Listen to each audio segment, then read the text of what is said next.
வணக்கம் மக்களே. Welcome to Bigg Boss talks. இது Bigg Boss Tamil season 9 day 14 Sunday எபிசோடோட ஷார்ட் ரிவ்யூ. இன்னைக்கு எபிசோட்ல வந்து அப்சரா வெயிட் பண்ணிட்டாங்க. அப்சரா வெயிட் ஆனதுல ஒன்றும் பெரிய சர்ப்ரைஸ்லாம் கிடையாது. ஏன்னா அப்சரா ஒரு வேஸ்ட் லக்கேஜ் தான். இந்த மாதிரி வீட்டில் நிறைய வேஸ்ட் லக்கேஜ் இருக்காங்க. ஒரு வேஸ்ட் லக்கேஜாக கிளியர் ஆகிட்டா ஒன்றும் பிரச்சனை கிடையாது. ஏன்னா ஒன்றுமே பண்ண மாட்டாங்க. சும்மா சுற்றிட்டு இருக்காங்க நிறைய பேர். அவங்களாம் வந்து கிளியர் ஆனாங்கன்னா தான் ஷோ நல்லாயிருக்கும். ஸோ ஒரு வேஸ்ட் லக்கேஜ் சீக்கிரம் எவிக்ட் ஆகிட்டாங்கன்னா ரொம்ப நல்லாயிருக்கும். பார்க்கலாம். அடுத்தது வந்து இன்னைக்கு திவாகர் அண்ட் வினோதோட அந்த காம்போ பற்றி இன்னைக்கு ஃபன் காம்போ பற்றி பேசியிருந்தாங்க. திவாகர் வினோத் வந்து நல்ல காம்போ தாங்க. அவர் வந்து திவாகர் வந்து யாரை பார்த்தாலும் வினோத்னு சொல்றது. அப்புறம் வினோத் வந்து திவாகர் பார்த்து தர்பீஸே நீ வந்து என்ன எப்போ பார்த்தாலும் சொல்லுங்கன்னு சொல்றது. 2 பேரும் கொரட்டை சண்டை விட்டு, யோ திவாகர் தர்பீஸே நீ பயங்கரமா கொரட்டை விட்டனா உன்னோட பயங்கரமா நான் கொரட்டை விட்டு காட்டுன்னு சொல்லி அவ்வளோ பெரிய சேலஞ்ச் விட்டு பண்ணாரு. இப்படிப்பட்ட சேலஞ்செல்லாம் நாங்கள் பிக் பாஸ் வீட்டில் பார்த்ததே இல்லைன்ற மாதிரி இருந்தது. இவங்க 2 பேர் விட்ட லுக்கெல்லாம் பெரிய வைரல் ஆச்சு. அதை பற்றி இன்னைக்கு விஜய் சேதுபதி பேசியிருந்தாரு.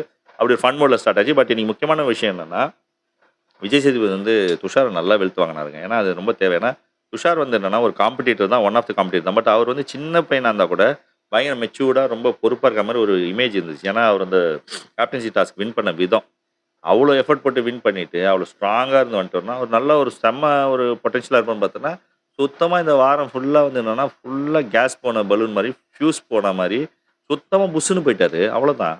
ஒண்ணுமே இல்லைன்னு ஆயிடுச்சு. அதுதான் விஜய் சேதுபதி கேட்குறாரு. இன்னைக்கு இன்டைரக்ட்டா வந்து விஜய் சேதுபதி என்ன சொன்னார், துஷார் உங்களோட கான்சன்ட்ரேஷன் ஃபோக்கஸ் வந்து இங்க இல்ல. வேற எங்கேயோ இருக்குன்றாரு. அது ஷோ பார்த்த எல்லாருக்குமே தெரியும். துஷாரோட கான்சன்ட்ரேஷன் ஃபோக்கஸ் எங்க இருக்குன்னு. அவங்க ஆரோரா அவர் வந்து ஆரோரா கூட கடல போட்டுன்னு ஃப்ளர்ட் பண்ணி சுத்துறது தான் அவர் கான்சன்ட்ரேஷனுக்கு. ஆரோரா அவங்க வந்து ஓப்பனாவே சொல்றாங்க. ஃப்ளர்ட் பண்றத பத்தி பேசுறாங்க. ரிலேஷன்ஷிப் பேசுறாங்க. அவன் டெய்லி ஃபீல் பண்ணி அழுவுது என்னன்னா, இவன் என்கிட்ட பேசல, அவன் என்கிட்ட பேசல. இவன நான் நம்புனேன், அவன நம்புனேன்னு பேசுறாங்களே தவிர, மேக்கப் போட்டு சுத்துறாங்களே தவிர, ஒரு டாஸ்க் பண்றது இல்ல. வீட்ல நடக்கிற எந்த பிரச்சனையுமே அவங்க வந்து கருத்து சொல்றதில்ல, ஒப்பீனியன் சொல்றதில்ல. வீட்ல எந்த எஃபர்ட்டும் போடுறதில்ல.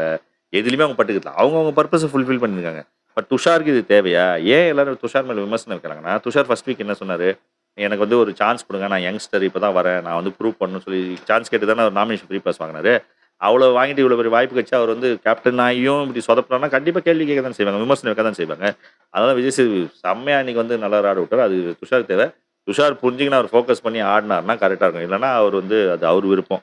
அதே மாரி நீங்க இன்னொரு விஷயம் என்னன்னா, கமருதீன் வந்து ஆதிரை மேல கோவப்பட்டாரு. ஏன்னா, ஆதிரை வந்து கமருதீனோட பெர்சனலான விஷயங்கள வந்து வீட்டுக்குள்ள வந்து அரோரா கிட்ட ஷேர் பண்ணிட்டாங்க. அது ஆதிரை பண்ணது மிகப்பெரிய தப்பு. ஏன்னா, ஒருத்தருக்கு ஒரு இமேஜ்ன்னு ஒண்ணு இருக்கு. அவங்களோட பெர்சனலான விஷயங்கள வீட்டுக்குள்ள பேசக்கூடாது. வீட்டுக்குள்ள பண்றது வந்து பிக் பாஸ் வீட்ல என்ன நடக்குதோ அந்த டாஸ்க் தான் பேசணும். அத பத்தி பேசுறத விட்டு பெர்சனலா வந்து பேசலாமா? விஜய் சேதுபதி கொஞ்சம் ஸ்ட்ராங்கா சொன்னாரு. பட் ஸ்ட்ராங்கா சொல்லணும். பெர்சனலா பேசினா அடுத்த வாட்டி ஆக்ஷன் எடுப்போம்ன்னு சொல்லி சொன்னா யாரும் பெர்சனலா பேசுவாங்க. அது பண்றது ரொம்ப பெரிய தப்பு. கமருதீன் 1008 இடத்துல கோவப்பட்டுருப்பாரு. பட் ஆனா இந்த இடத்துல அவர் கோவப்பட்டது, ஆதிரை கிட்ட அவர் கோவப்பட்டு சொன்னது வந்து லாஜிக் கரெக்ட் தான். ஆதிரை பண்ண தப்பு. இந்த மாரி விஷயங்கள்லாம் அவாய்ட் பண்ணணும். ஸோ மீண்டும் நம்ம அடுத்த ரிவ்யூல சந்திப்போம் மக்களே. எல்லாருக்குமே மிக்க நன்றி.